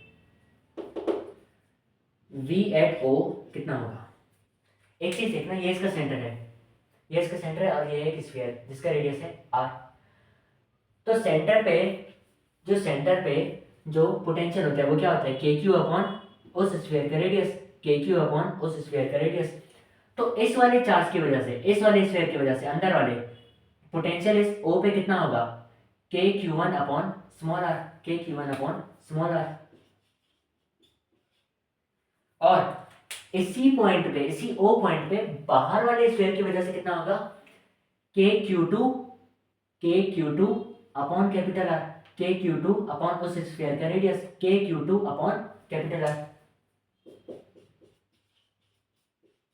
इतना आया ना, इतना आया, बहुत बढ़िया। अब ए पॉइंट की बात करें, ये ए पॉइंट, ठीक है, यहाँ पे ए पॉइंट की बात कर रहे हैं। ये एक पूरा स्फीयर अंदर वाला, ये एक पूरा स्फीयर अंदर वाला, इसमें चार्ज है Q1। स्फीयर के अंदर किसी पॉइंट पे, स्फीयर के अंदर किसी पॉइंट पे, स्फीयर के अंदर किसी पॉइंट पे सेम उतना ही होता है जितना सरफेस पे होता है, के q by capital r, k q by capital r. तो यहाँ पे भी क्या आएगा, के q one by small r, k q one by small are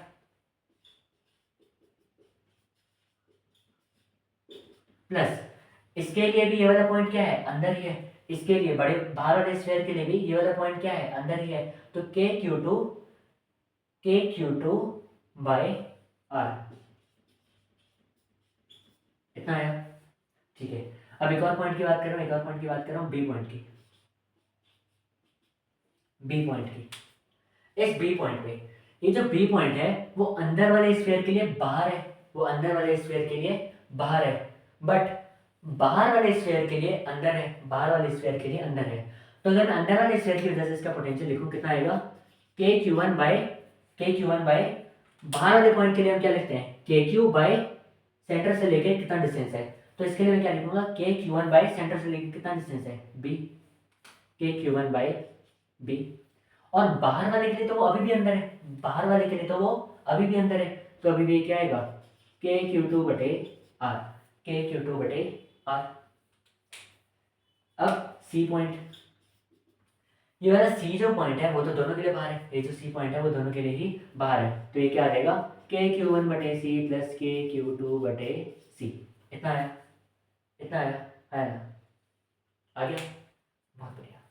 छापो इसको, छापो इसको, ये चीज इंपॉर्टेंट है, बहुत ज्यादा जगहों पे काम आने वाली है। छाप दिया, मिटा दे।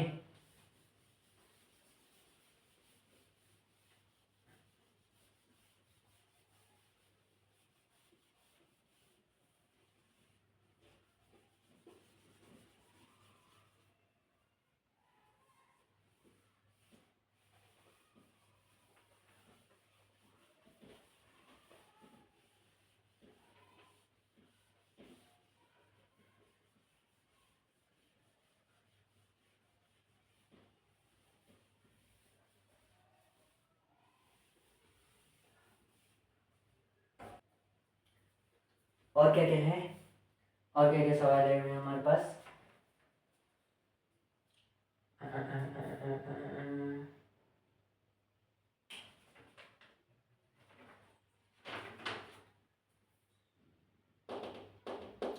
इन्होंने कहा हुआ है, इन्होंने कहा हुआ है a charge q, a charge q is distributed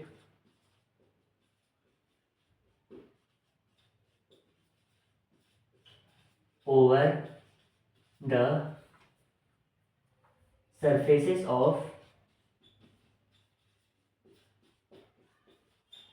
two concentric, over the surfaces of two concentric hollow spheres,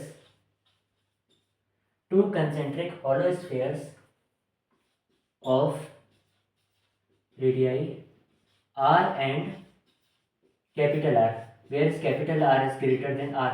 मतलब ये वाला बाहर वाला, ये बाहर वाला स्फीयर है जिसका रेडियस अंदर वाले से बड़ा है, such that surface charge density, पूरा क्यों लिख रहा हूं मैं, such that surface charge density sigma is equal for both, is equal for both। find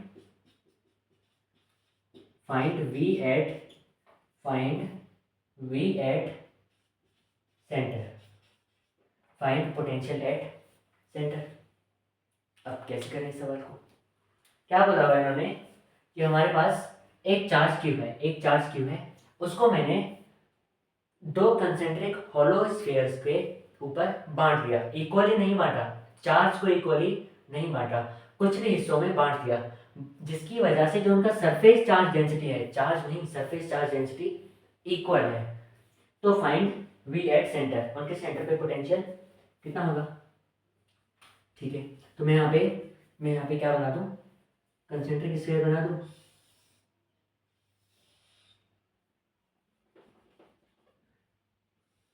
ये अंदर वाला और ये है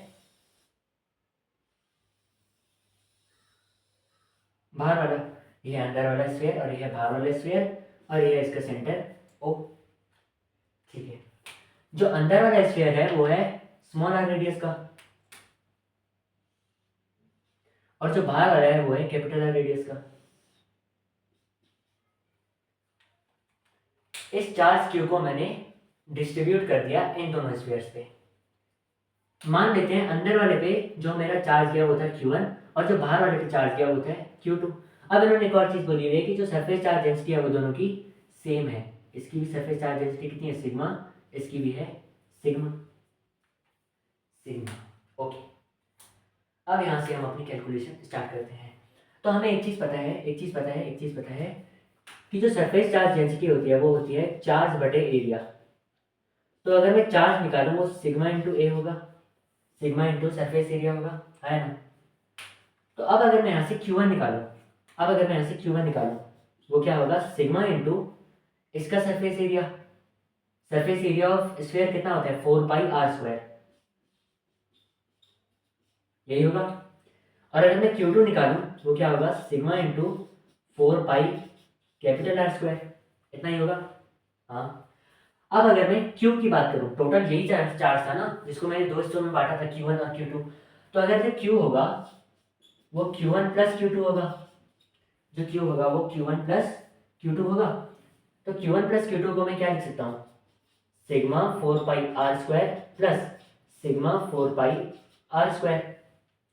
तो यहाँ से मैं सिग्मा 4π कॉमन ले लेता हूँ, क्या आ जाएगा, सिग्मा 4π मैंने कॉमन ले लिया, क्या आ गया r² बटे r² प्लस स्मॉल r², इतना आया। क्या ये दिख रहा है, क्या ये आप सभी लोगों को, हाँ ठीक है, बहुत बढ़िया से दिख रहा है। तो Q हमारे पास कितना आ गया, इतना आ गया, बहुत बढ़िया बहुत बढ़िया बहुत बढ़िया। अब मुझे सेंटर पे क्या निकालना है, अब मुझे सेंटर पे पोटेंशियल निकालना है। तो जो सेंटर पे पोटेंशियल होगा, अभी मैंने सिखाया था पिछली वाली स्लाइड में, KQ1 बटे उसका रेडियस, KQ1 बटे उसका रेडियस प्लस KQ2 बटे उसका रेडियस। कितना आएगा कितना आएगा कितना आएगा, के Q1 कितना है, सिग्मा 4πr², के into sigma 4πr² upon r plus के इंटू सिग्मा 4π कैपिटल R² बटे capital R², sorry capital R, ये इससे कटा, इतना आया, बहुत बढ़िया। तो V0 इज इक्वल टू के इंटू क्या क्या कॉमन ले सकता हूँ मैं, के सिग्मा 4π कॉमन ले सकता हूँ, ब्रैकेट में क्या आ जाएगा r प्लस r, ठीक है। अब यहां से मैं क्या करूं, क्या क्वेश्चन में मुझे कहीं पे भी सिग्मा बताया गया था, ये सिग्मा क्वेश्चन में नहीं दिया हुआ था। क्वेश्चन में ये बोला हुआ था कि their surface charge densities are equal, but question में ये बिल्कुल भी नहीं बोला हुआ था कि इनकी सरफेस चार्ज डेंसिटी सिग्मा है। नहीं तो मैंने इस चीज को कम करने के लिए, शॉर्ट में लिखने के लिए सिग्मा लिखा।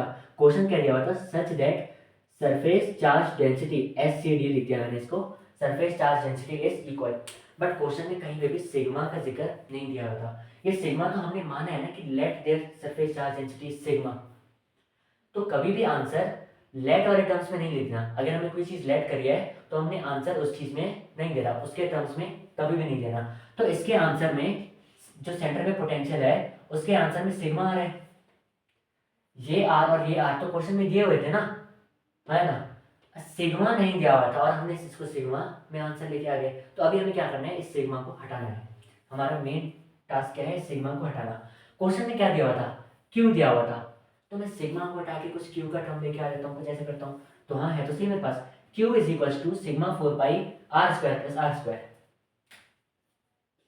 Q is equal to sigma 4 pi r square plus are square. Sigma कितना हो जाएगा, क्यू बटे 4 पाई, क्यू बटे 4 pi r square plus are square.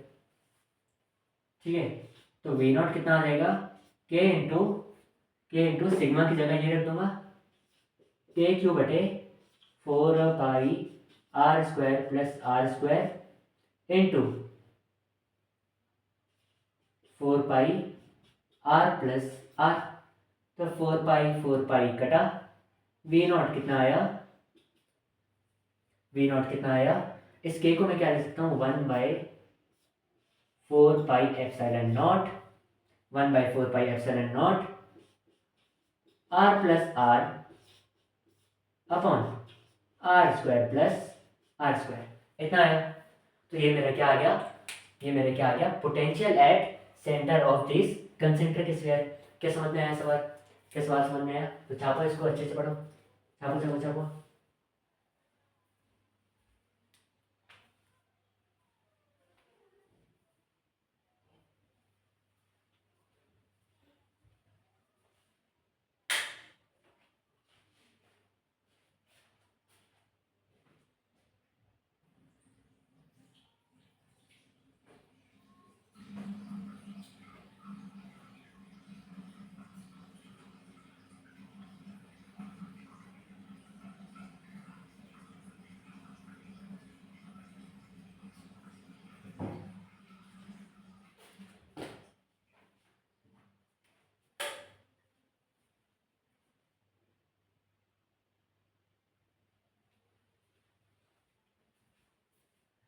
मिटा दें, मिटा दें, ठीक है।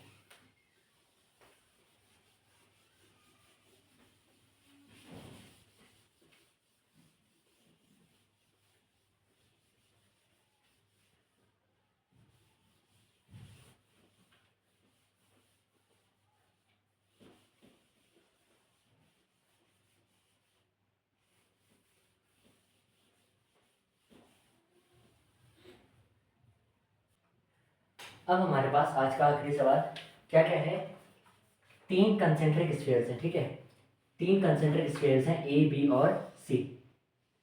यह सबसे अंदर वाला स्फीयर ए, एक और है इसके बाहर स्फीयर बी, और एक और है इसके भी बाहर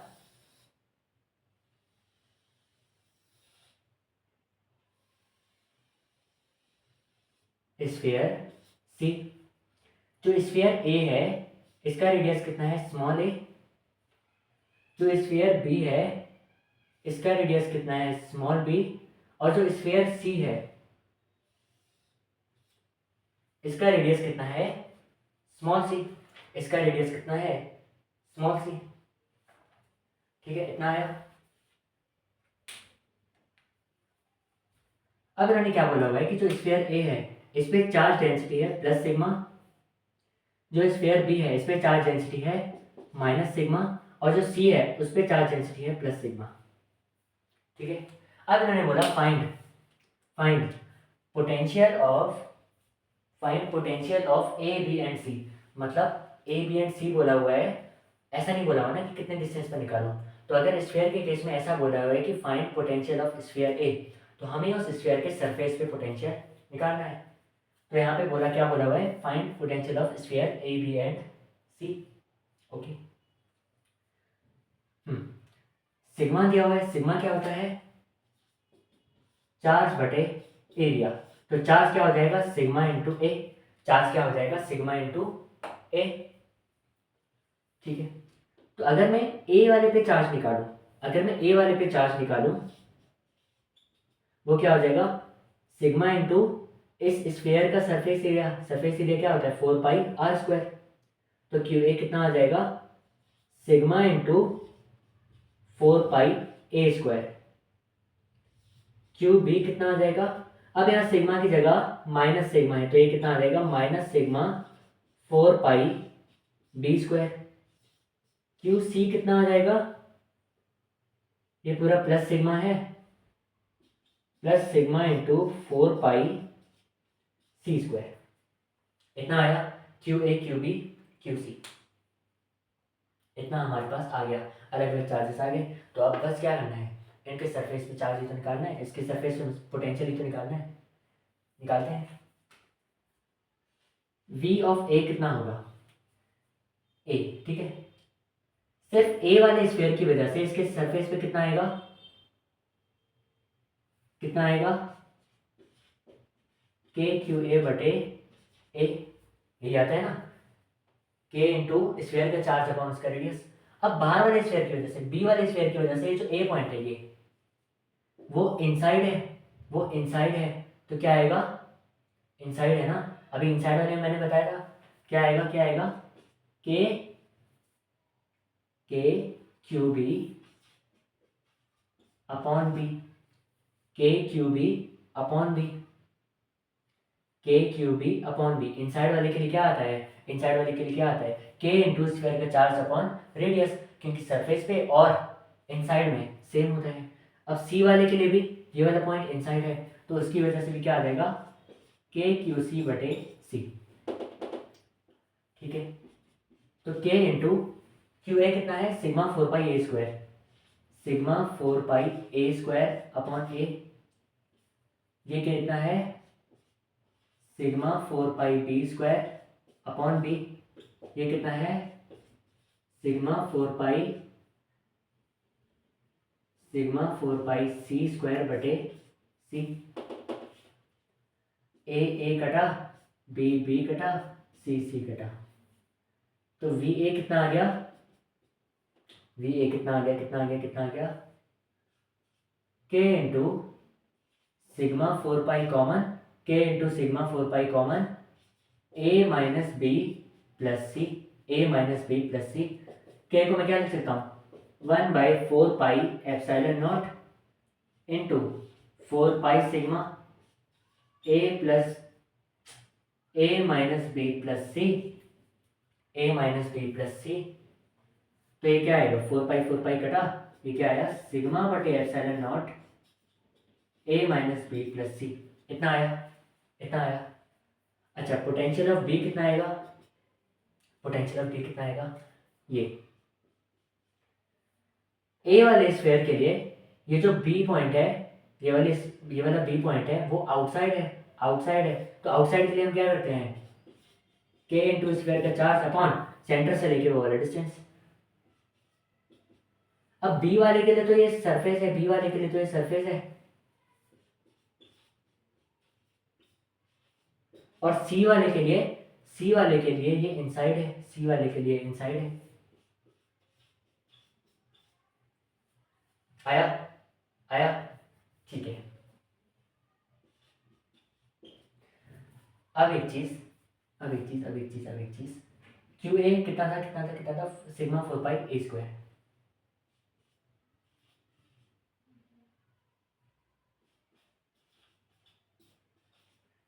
इतना है।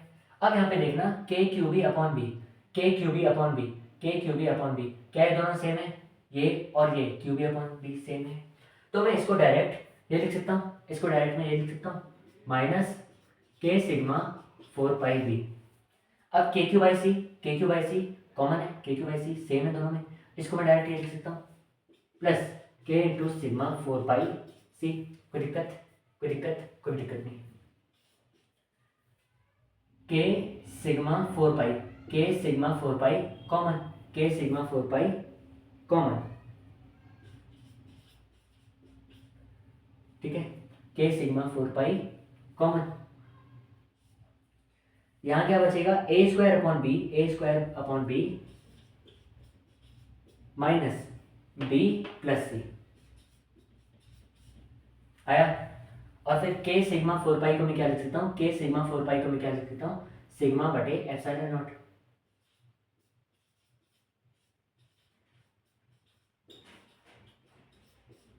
क्या इतना आया, हमने पोटेंशियल ड्यू टू बी भी निकाल दिया। अभी हमें क्या निकालना है, पोटेंशियल ड्यू टू सी। तो सी वाले निकालने के लिए जगह कहाँ है हमारे पास, जगह जगह जगह, यहाँ नीचे आ जाएगा, बिल्कुल आ जाएगा, नीचे आ जाएगा। हाँ, कहाँ निकालने हैं, किसी न किसी पॉइंट यहाँ पे सी पे, इसके सरफेस पे। अब ये जो सी पॉइंट है वो ए वाले के लिए आउटसाइड है, आउटसाइड है ना, ये सी पॉइंट है, ये वाले इसके लिए आउटसाइड है, तो कितना आएगा के Q A by C, plus B वाले के लिए भी आउटसाइड है, के Q B by C, plus C वाले के लिए तो सरफेस है, के क्यू सी बाय सी। के क्यू ए बाय सी कितना आएगा, के क्यू ए बाय सी कितना आएगा, के अभी से कॉमन ले लूँ या नहीं, बाद में करते हैं, बाद में करते हैं। के इंटू क्यू ए कितना है, सिग्मा 4 पाई ए स्क्वायर, बी कितना है,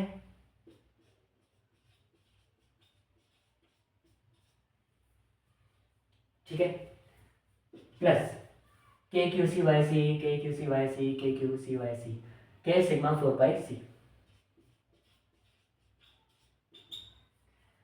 के सिग्मा 4 पाई कॉमन, के सिग्मा 4 पाई कॉमन ले लिया, और के सिग्मा 4 पाई को मैं क्या लिख सकता हूँ, सिग्मा बटे एप्सिलॉन नॉट।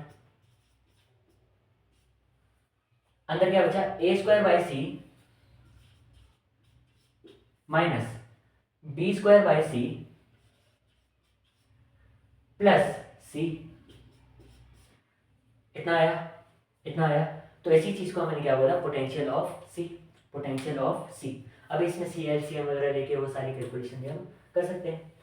अब इन्होंने, ये तो पार्ट वन था, ये तो पार्ट वन था, पार्ट टू में इन्होंने एक और चीज पूछी हुई थी, if potential of A is equal to potential of C, potential of A is equal to potential of C, then find the relation between A, B and C, find relation between A, B and C। तो try करते हैं, try करते हैं, ठीक है। यहाँ इसको मिटा दो, इसको मिटा दो, ये लिख दिया,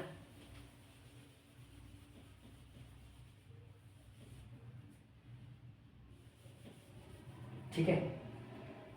पोटेंशियल ऑफ ए कितना आया था, इतना आया था, पोटेंशियल ऑफ ए कितना आया था, कहीं लिख देता हूँ, a is equal to sigma बटे epsilon naught a minus b plus c, है ना, और सिग्मा डी टू, तो पोटेंशियल ऑफ सी कितना आया, सिग्मा बटे epsilon naught a square by c minus b square by C plus c, आया, आया, ठीक है। अब इन्होंने बोला हुआ है कि if v a is equal to v c then find relation between a B and c. अब अगर वी ए और वी सी बराबर है, मतलब सिग्मा वाई एप्सिलॉन नॉट तो दोनों में बराबर ही है, इसका मतलब है जो ब्रैकेट में लिखा हुआ है वो भी बराबर होगा, तभी तो v a is equal to v c हो पाएगा। हाँ, मतलब ये जो ब्रैकेट में लिखा हुआ है a minus b plus c, वो किसके बराबर होना चाहिए, इसके बराबर होना चाहिए, a square by c minus b square by c plus c. अब a plus C, A plus सी, ये दोनों कटे, तो a minus b is equals to ये a square minus b square upon c बन जाएगा, ऐसा बन जाएगा।